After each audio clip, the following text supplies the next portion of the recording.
सासवड परिसरात नवीन फ्लॅट घेण्याचा विचार करताय तर सर्व सोयींनी सुसज्ज अशा व्यंकटेश कन्स्ट्रक्शन यांच्या सासवड व पिसोळी या ठिकाणच्या साइट्सला नक्की भेट द्या.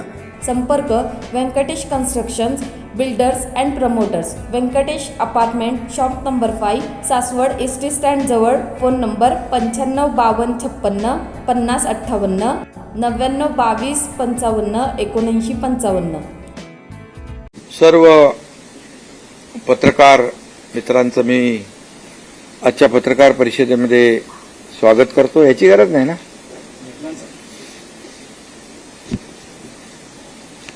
मनोज जरांगे पाटील यांचं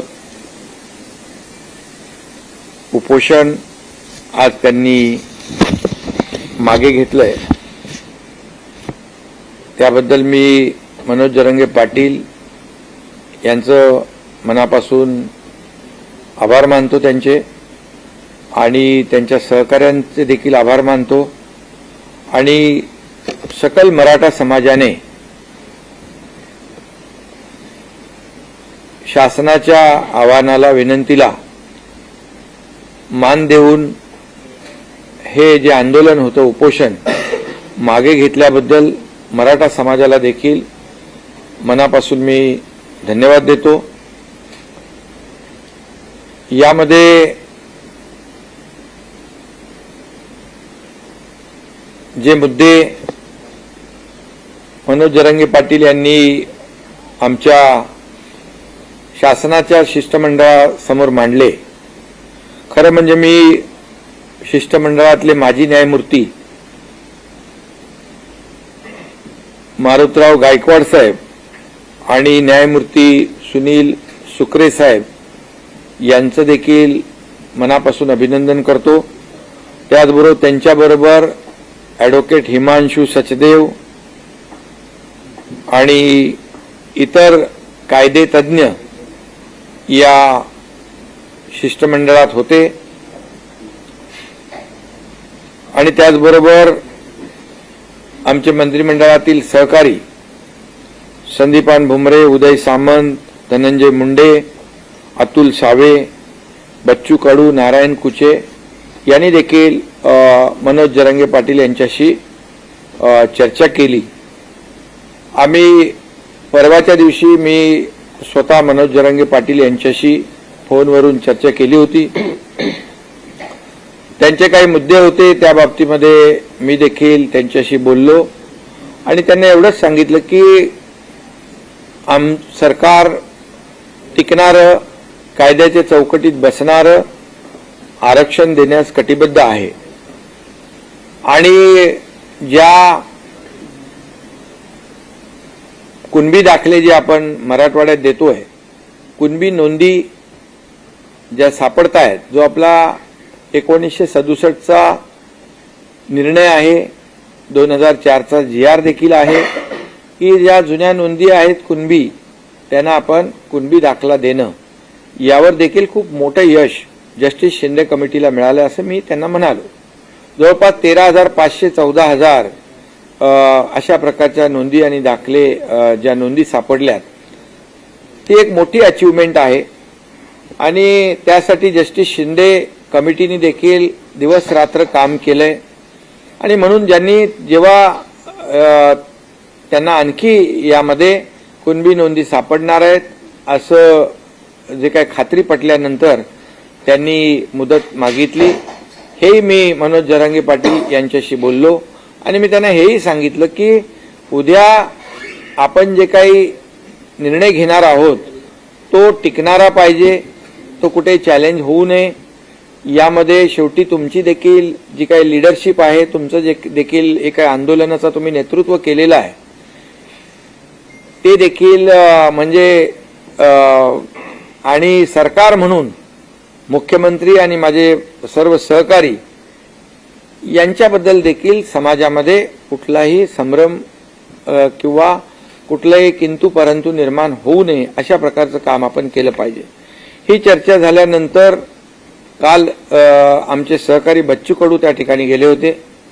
ते माझ्या संपर्कात होते आणि मी आणि आपले उपमुख्यमंत्री देवेंद्रजी दुसरे आपले उपमुख्यमंत्री अजितदादा, आम्ही सगळ्यांनी ठरवलं की सरकार शेवटी चर्चेतून आणि संवादातून हा प्रश्न, कुठलाही प्रश्न हा सुटू शकतो आणि चर्चा करण्याची जेव्हा दोन्ही बाजूची तयारी असते त्यावेळेस चर्चेतून मार्ग निघतो आणि म्हणून सरकारने देखील ठरवलं आणि त्याप्रमाणे कायदे तज्ज्ञ देखील गेले, आणि आमचे मंत्री देखील गेले.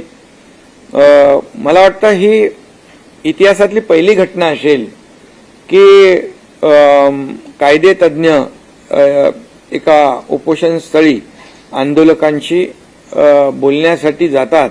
कारण गायकवाड साहेबांनी जे पहिलं आरक्षण त्यांच्याच अहवालावर आपण दिलं होतं, त्यामुळे गायकवाड साहेबांना पूर्ण याची खडानखडा माहिती होती आणि त्यामुळे मला वाटतं आज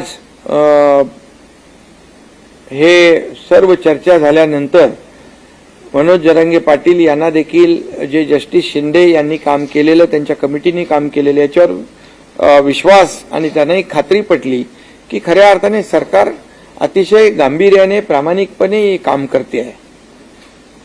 आणि म्हणून त्यांनी जे काय मुद्दे उपस्थित केलेले आहेत त्यामध्ये मनुष्यबळ वाढवणं, ते जस्टिस शिंदे कमिटी अधिक सक्षम करणं, त्यांना प्रत्येक जिल्ह्यामध्ये मनुष्यबळ वाढवून देणं, कुठेही त्यांना जी काही यंत्रणा आहे ही सर्व यंत्रणा जी वाढवून देणं, या बाबतीमध्ये त्यांचा मुद्दा अतिशय रास्त आहे. आणि त्यानुसार ज्या ज्या ठिकाणी राज्यामध्ये ज्या कुणबी नोंदी आहेत या तपासल्या जातील आणि त्यावर त्यांना कुणबी दाखले देण्याचा जो GR सरकारचा आहे त्याची अंमलबजावणी पूर्णपणे केली जाईल. शेवटी सरकार म्हणून आपण कुठलाही निर्णय असा घाई गडबडीमध्ये घेऊ शकत नाही. त्याला कायदेशीर आव्हान निर्माण होतील, ते कायदेशीर ह्याच्यावर टिकणार नाहीत आणि मग सरकार म्हणून आम्ही कुणाची, मराठा समाजाची किंबहुना इतरही समाजाची कुणाची फसवणूक करू शकत नाही, करणार नाही आणि सरकार वेळ काढूपणा देखील करणार नाही. आज जी मुदत 2 महिन्याची आहे त्यामध्ये जास्तीत जास्त काम करून या मराठा समाजाला न्याय कसा देता येईल आणि त्याचबरोबर इतर जे काही समाज आहेत या इतर समाजाला त्यांच्यावरही अन्याय न करता जे काम आपल्याला करायचं आहे त्यामध्ये सरकार कुठेही कमी पडणार नाही, अशा प्रकारचा निर्णय आज आपण घेतलेला आहे. आणि मला वाटतं बाकी तर सगळे मुद्दे आपले तिकडे टीम तिकडे होतीच आणि जे जे काही चर्चा आमचे लोक करत होते आणि मनोज जरांगे पाटील मुद्दे उपस्थित करत होते हे आपल्याला देखील सर्व माहीत आहेत. आणि म्हणून या वेळेमध्ये ज्यांच्या नोंदी आहेत त्या नोंदी तपासण्याचं काम युद्ध पातळीवर केलं जाईल आणि त्यांना दाखले दिले जातील. त्याचबरोबर दुसरा जो टप्पा आहे जे सुप्रीम कोर्टाचं क्युरेटिव्ह पिटिशन जे आहे याच्यावर देखील आपण काम करतोय आणि सुदैवाने मागच्या निर्णयामध्ये मागे जेव्हा सुप्रीम कोर्टाने मराठा समाजाला आरक्षण देता येणार नाही असा निर्णय घेतला त्यामध्ये देखील काही ज्या त्रुटी आहेत, काही त्याच्यामध्ये कोर्टाची निरीक्षणं आहेत आणि ती देखील पूर्णपणे आपली जी 3 निवृत्त न्यायाधीशांची कमिटी आहे, जस्टिस भोसले, जस्टिस गायकवाड आणि जस्टिस शिंदे यांची कमिटी जी आहे ती काम करते आहे आणि त्याच्यामधले ते जे काही त्रुट्या आहेत त्या सुप्रीम कोर्टाने आता जो काही एक विंडो ओपन केलेला आहे ड्यू प्रोसेसमध्ये ते आमचं म्हणणं ऐकणार आहेत आणि त्यावेळेस तोही मुद्दा त्या ठिकाणी जे मुद्दे आहेत, जे मराठा समाज मागास कसा आहे हे सिद्ध करण्याचं काम देखील सरकार करेल. त्यासाठी जो मागासवर्ग आयोग आहे तो देखील युद्ध पातळीवर काम करेल आणि ज्या पूर्णपणे त्रुटी मागच्या निर्णयामध्ये कोर्टाने दाखवून दिलेल्या आहेत त्या पूर्ण त्रुटी दूर केल्या जातील आणि ते देखील टिकणारं मराठा आरक्षण, कायद्याच्या चौकटीत बसणारं मराठा आरक्षण देण्यास देखील सरकार कटिबद्ध आहे आणि ह्या 2 मार्गाने आपलं हे सरकार काम करेल आणि निश्चितपणे या मराठा समाजाचं जे एकजूट आणि जे काही आंदोलन झालं यासाठी सरकार देखील पूर्णपणे या सर्व बाबींवर सर्व यंत्रणा जी आहे, सर्व पूर्ण विभाग जे आहेत, प्रत्येक जिल्हाधिकारी हे सगळ्या लोकांना तशा प्रकारचे निर्देश देता येतील आणि एका जिल्हाधिकाऱ्याकडून त्या जिल्ह्यामध्ये 10 लोक, कमीत कमी 10 लोक तर फक्त याच कामावर या कामाची जबाबदारी देण्याचं देखील सरकार काम करेल.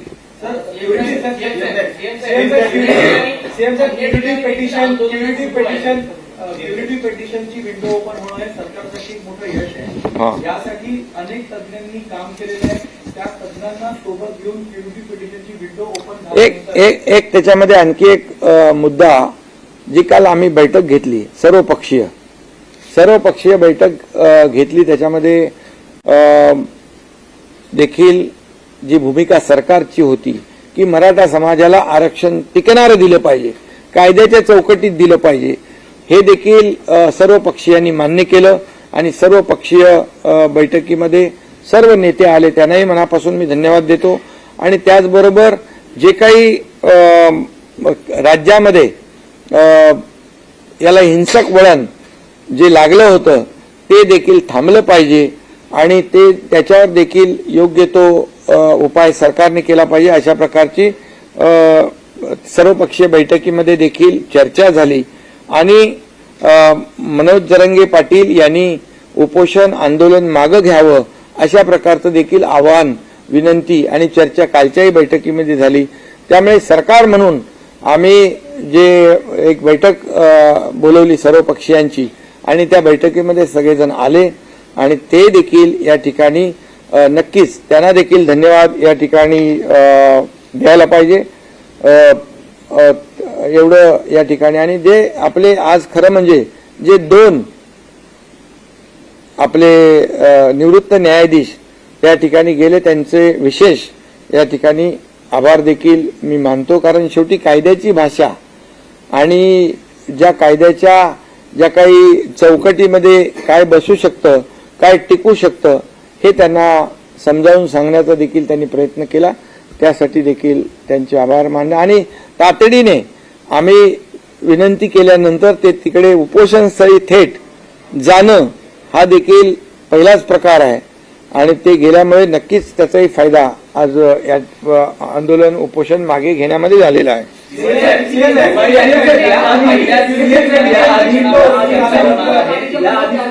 जरांगे पाटील उपोषणाला बसले होते त्यावेळेस तुम्ही भेट दिली होती. उपोषण आंदोलन त्यांनी मागे घेतलं होतं, पुन्हा ते सुरू झालं. हा तात्पुरता दिलासा आहे कारण त्यांनी 2 महिन्यांचा कालावधी दिलेला आहे सरकारला. जर 2 महिन्यात प्रश्न सुटला नाही तर पुन्हा मुंबईच्या वेशीवर आंदोलन झळकणार असा त्यांनी इशारा किंवा अशी त्यांनी भूमिका व्यक्त केली. नाही, आमचा प्रयत्न आहे पूर्ण, कारण याच्यामध्ये 2 महिन्यामध्ये संपूर्ण राज्यभरामध्ये जी यंत्रणा आहे, जिथे जिथे जुन्या नोंदी आहेत ते शोधण्याचं काम आमचा जो काही ही टीम जी आहे शिंदे समितीला आम्ही पूर्णपणे स्ट्रेंथन करतोय, त्यांना मनुष्यबळ वाढवून देतोय. प्रत्येक जिल्ह्यामध्ये आवश्यक ज्या काही बाबी आहेत ते आम्ही करून देऊ आणि त्यामुळे विश्वास आहे की हे काम पूर्ण होईल आणि त्याचं डे टू डे जे काय अपडेट आहे, जे काय प्रोग्रेस आहे तो देखील मनोज जरांगे पाटील त्यांनाही आम्ही सांगितलंय की तुम्ही देखील या कमिटीमध्ये आवाहन केलं, विनंती केली की तुमचेही लोक या कमिटीमध्ये असतील तर तेही देखील काही सूचना करू शकतील, काही त्याच्यामध्ये आणखी काही उणिवा असतील तर त्या आम्ही दूर करू शकतो सरकार म्हणून. त्यामुळे मला वाटतं एक अशा प्रकारची वेळ येणार नाही. क्युरिटी पिटिशनची विंडो ओपन होणं सरकारसाठी एक मोठं यश मानलं जातं आणि एक पहिलं पाऊल आहे आरक्षण, टिकणारं आरक्षण देण्यासाठी. पण यामध्ये अनेक तज्ञांनी काम केलेलं आहे. तर सुप्रीम कोर्टात क्युरिटी पिटिशनच्या माध्यमातून टिकणारं आरक्षण देण्यासाठी सरकार यांना एकत्रित घेणार का आणि कसे पाऊल उचलले जाणार? बिलकुल. ज्यांनी पूर्वी आरक्षण देण्यामध्ये काम केलेलं आहे, पूर्वी जसं देवेंद्रजी मुख्यमंत्री होते त्यावेळेस आपण आरक्षण दिलं, हायकोर्टामध्ये ते चॅलेंज झालं, पण हायकोर्टामध्ये टिकवण्यासाठी ज्या लोकांनी, ज्या सिनियर काउन्सिल असतील, तज्ज्ञ असतील, या सर्वांनी मदत केली आणि हायकोर्टमध्ये टिकलं. दुर्दैवाने सुप्रीम कोर्टामध्ये ते रद्द झालं. पण अशा वेळेस या सर्व टीमला त्यांचं सहकार्य आम्ही नक्की घेऊ आणि विश्वास आहे, कारण याच्यामध्ये जस्टिस भोसले आहेत, जस्टिस गायकवाड आहेत, जस्टिस शिंदे आहेत आणि निरगुडे आहेत. हे सगळे जे लोक आहेत ही पूर्वीच्या आरक्षण देण्यामध्ये ज्यांनी मोलाचा सहभाग घेतला, त्याचा मोलाचा वाटा होता, अशी लोक आणि आणखी जी सिनियर काउन्सिल म्हणून जे सरकारच्या वतीने सुप्रीम कोर्टामध्ये क्युरेटिव्ह पिटिशनवर काम करतील, यांना देखील ही सर्व मंडळी टीम काम करेल. एक तर आम्ही कमिटी जाहीर केलेली आहे, जस्टिस भोसले कमिटी, ती सरकारला देखील मार्गदर्शन करेल आणि क्युरेटिव्ह पिटिशनच्या संदर्भात देखील जे काही आवश्यक आहे त्याची ते मदत करतील. जस्टिस शिंदे कमिटी आहे त्याला देखील ती मदत करेल. म्हणजे दोन बाजूनी आपण हे न्याय देण्याचं काम करतो. आंदोलन मोठ्या प्रमाणात झाली होती. जे गंभीर स्वरूपाचे गुन्हे नाही आहेत ते मागे घेण्याचा सरकार विचार करणार आहे. गंभीर स्वरूपाचे जे गुन्हे नाहीत आणि जे लोकशाहीमध्ये आपण आंदोलन ज्या पद्धतीने करतो असे जे काही गुन्हे आहेत ते आमच्या शिष्टमंडळाने त्यांना शब्द दिलेला आहे. सरकार देखील जे अगोदर म्हणजे जरांगे पाटील जेव्हा अगोदरच्या वेळेस उपोषणाला बसले होते त्यावेळेस देखील काही गुन्हे दाखल झालेले आहेत, त्यांची गुन्ह्याची पडताळणी करून आपण ते गुन्हे. सर्वात महत्वाचा प्रश्न होता तो कायदा सुव्यवस्थेचा आणि काही मराठा समाजाचे जे लोक होते ते आत्महत्या देखील करत होते. आजही अन्य ठिकाणी आंदोलन सुरू आहेत आणि आत्महत्येचे प्रमाण सुरू आहे. त्या संदर्भात नाही, मी तर यापूर्वी देखील आवाहन केलंय, विनंती केली आहे. खरं म्हणजे मराठा समाजाचे तरुण सरकार प्रामाणिकपणे काम करत असताना सरकार नकारात्मक असतं तर हे पाऊल उचलणं ठीक होतं. मी आज पुन्हा मराठा समाजाच्या तरुणांना, नागरिकांना देखील एक विनंती वजा आवाहन करतो की आपण टोकाचं पाऊल उचलू नका आत्महत्येसारखं, कारण शेवटी आपल्या मुलाबाळांची परिस्थिती त्यांना वाऱ्यावर सोडता येणार नाही आणि आपला परिवार जो आहे, कुटुंब आहे, त्यालाही वाऱ्यावर सोडू नका. आणि सरकार पूर्णपणे मराठा समाजाला आरक्षण टिकणारं, कायद्याची चौकटीत बसणारं देण्यास कटिबद्ध आहे, जबाबदारी आहे आणि त्याप्रमाणे आम्ही कामही करतोय. त्याचे रिझल्ट देखील आपल्या समोर आलेले आहेत. 2 लेवलला आम्ही काम करतोय. त्यामुळे मराठा समाजाने संयम राखणं आवश्यक आहे आणि तरुणांनी देखील संयम राखणं आवश्यक आहे. खरं म्हणजे काही ठिकाणी दुर्दैवी घटना घडलेल्या आहेत, काही ठिकाणी म्हणजे या आंदोलनाला गालबोट देखील काही लोकांनी लावलेला आहे. परंतु मनोज जरांगे पाटील यांचं म्हणणंच आहे की जे कोणी अशा प्रकारचे ज्यांनी गुन्हे जाणीवपूर्वक केलेले आहेत, म्हणजे जाळपोळीच्या घटना असतील, तोडफोडीची घटना असतील, लोकांवर हल्ले असतील, तर ते मराठा समाजातले आंदोलक होऊ शकत नाहीत. त्याच्यावर नक्की पोलीस आणि गृह विभाग जो आहे तो काम करतो आहे. कायदा सुव्यवस्था राखणं हे देखील सरकारचं, शासनाचं काम आहे आणि त्याला सहकार्य करणं हे देखील आंदोलक कोणी असतील, नागरिक कोणी असतील, त्यांचंही काम आहे. दिवाळी अधिवेशनाच्या पहिल्या दिवशी मराठा आरक्षणासंदर्भात चर्चा करावी अशी देखील मागणी केली आहे. हा, बिलकुल चर्चा काय, आता चर्चा आपण तर कामच करतोय, चर्चेला काही बंदी नाहीये. आणि जे काही आपण सरकारची भूमिका प्रामाणिक आहे, सरकारचा हेतू प्रामाणिक आहे आणि त्या प्रामाणिकपणेचं उदाहरण देखील आपल्याला जस्टिस शिंदे कमिटीच्या माध्यमातून मिळालेलं आहे. त्यामुळे सरकार संपूर्णपणे कुठल्याही परिस्थितीमध्ये सगळ्या बाजूने सरकार तयार आहे. मराठा समाजाला सरसकट कुणबी प्रमाणपत्र किंवा सरसकट आरक्षण द्यावं ही जरांगे पाटलांची प्रमुख मागणी आहे. नाही, तुम्ही असं कुठेतरी भरकट होऊ नका, कारण जे आता त्यांनी सांगितलेलं आहे की ज्यांच्या नोंदी आहेत कुणबी त्यांना तुम्ही तात्काळ युद्ध पातळीवर दाखले देण्याचं काम करा आणि या बाबतीमध्ये प्रत्येक जिल्ह्यामध्ये 10 लोक अधिकचे द्या आणि हे काम युद्ध पातळी 2 महिन्यामध्ये पूर्ण करा आणि तशा प्रकारचं आश्वासन आमच्या लोकांनी दिलेलं आहे.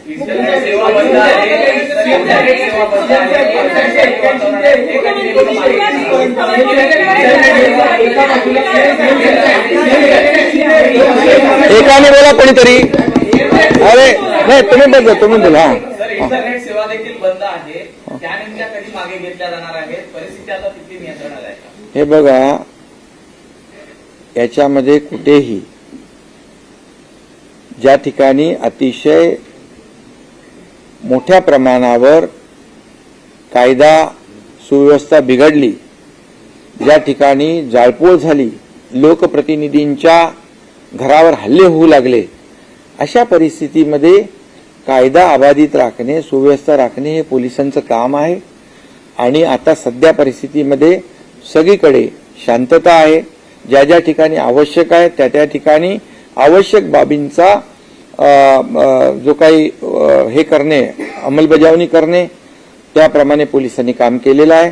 मला वाटतं आता आजच्या उपोषण मागे घेतल्यानंतर मला वाटत नाही की कुठेही कायदा सुव्यवस्था धोक्यात येईल. पाटील यांनी दिलेला आहे 24 डिसेंबर पर्यंत. तर आपल्याला किती आत्मविश्वास आहे की 24 डिसेंबर नाही, आता 2 जानेवारी पर्यंत परत 24 डिसेंबर गेले? 2 जानेवारी पर्यंत 2 महिन्याचा वेळ मिळालेला आहे. आणि त्या 2 महिन्यामध्ये बरंचसं काम म्हणजे जे आहे, जे ठरवून दिलेलं आहे ते काम नक्की होईल. आणि त्यासाठी जे जे काही यंत्रणा आवश्यक आहे त्या सर्व यंत्रणा सरकार लावेल. एकीकडे कायदेशीर मार्ग काढण्यासाठी सर्वतोपरी प्रयत्न करत असताना केंद्र सरकारकडून सुद्धा या प्रश्नी काही मदतीची किंवा सहकार्याची अपेक्षा करता का? स्वतः पंतप्रधानांना काही आवाहन केलं जाणार आहे? हा राज्यातला विषय आहे आणि या राज्यातला विषय हा दाखले देण्याचा हा विषय राज्याचा आहे. आणि सुप्रीम कोर्टामध्ये जे क्युरेटिव्ह पिटिशन आहे त्यावर देखील सरकार आणि हा राज्याचा अधिकार आहे. त्यामुळे राज्याचा अधिकार आहे, राज्य त्यामध्ये पूर्ण ताकद लावेल. जे जे काही करायचं ते राज्य सरकार करेल. आणि मराठा समाजाला टिकणारं, कायद्याच्या चौकटीत बसणारं आरक्षण देण्याची जो शब्द आहे तो शब्द पाळेल. 1881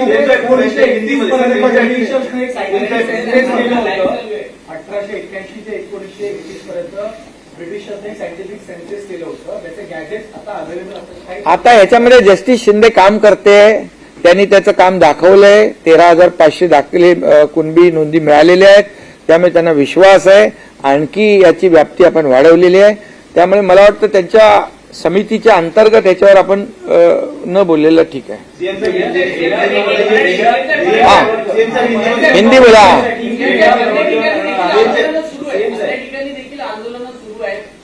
ठीक आहे, आता आंदोलन जे आहेत, आजचं उपोषण मागे घेतल्यानंतर सगळ्यांनाच आवाहन केलेलं आहे की आज सगळ्यांना मी आवाहन करतो, विनंती करतो. समोर दिवाळी आहे, मुलांच्या शाळा आहेत, सगळेच आज संकटात आहेत. तुमची पत्रकारांची पण दिवाळी आहे, सगळ्यांचीच आहे. त्यामुळे तुम्ही पण जरा मी पुन्हा एकदा सांगतो की हा लोकशाहीतला चौथा स्तंभ आहे. जशी सरकारची जबाबदारी आहे राज्यामध्ये शांतता, कायदा सुव्यवस्था राखणं, तशीच देखील आपल्या सगळ्यांची आहे. त्यामुळे मला वाटतं आपल्या सगळ्यांचं सहकार्य एक सकारात्मक बाबीतून आपण पुढे गेलो तर नक्की आणि चर्चेतून मार्ग निघतो. यासाठी सरकारने चर्चा सुरू केली. मी आणि दोन्ही आमच्या उपमुख्यमंत्र्यांनी आमच्या शिष्टमंडळाला पाठवलं. कायदेशीर जे तज्ज्ञ आहेत त्यांनाही पाठवलं आणि मला वाटतं मार्ग निघालेला आहे. तुम्ही देखील याकडे सकारात्मक दृष्टीने बघा तर बरं होईल.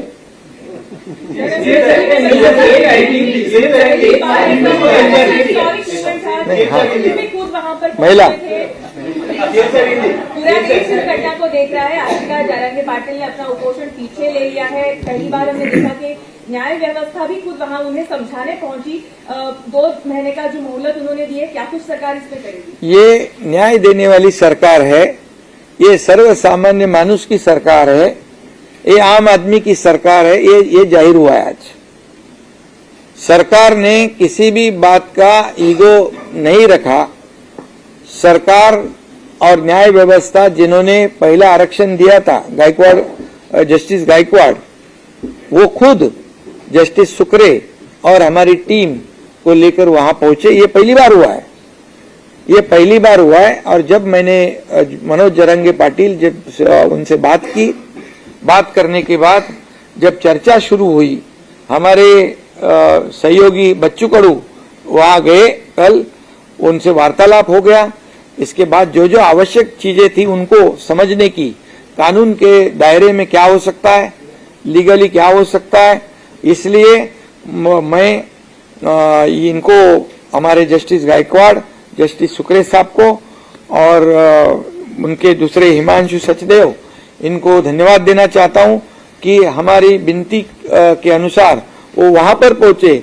ये पहली बार हुआ है और इससे साबित होता है कि ये सरकार जो है कोई भी अड़ेल भूमिका नहीं लेती है।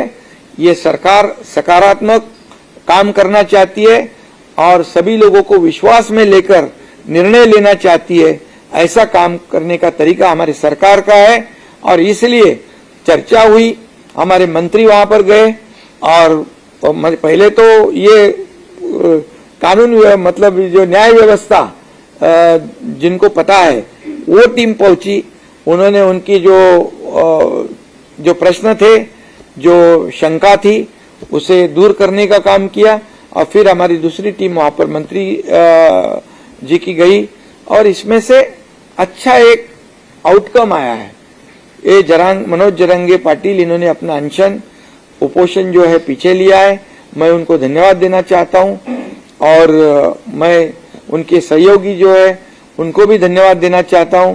पूरे सकल मराठा समाज को भी धन्यवाद दूंगा क्योंकि सरकार ने जो उनको आह्वान किया था, उनको अनशन पीछे लेने का, आंदोलन का पीछे लेने का आह्वान विनती की थी, इसलिए उनको भी मैं बहुत बहुत धन्यवाद देना चाहता हूं। और कल जो सर्वपक्षीय सर्वदलीय बैठक हुई उसमें भी एकमत हो गया कि ये सरकार जो कानून के दायरे में बैठने वाला टिकाऊ जो आरक्षण देना है उसके ऊपर एकमत हुआ और मनोज जरंगे पाटिल जी ने आंदोलन पीछे लेना उस पर भी एकमत हुआ है और कानून व्यवस्था राज्य में बनाए रखने की आवश्यकता है, इसमें भी एकमत हुआ। इसलिए मैं सभी विपक्ष दलों के नेताओं को भी धन्यवाद देना चाहता हूँ।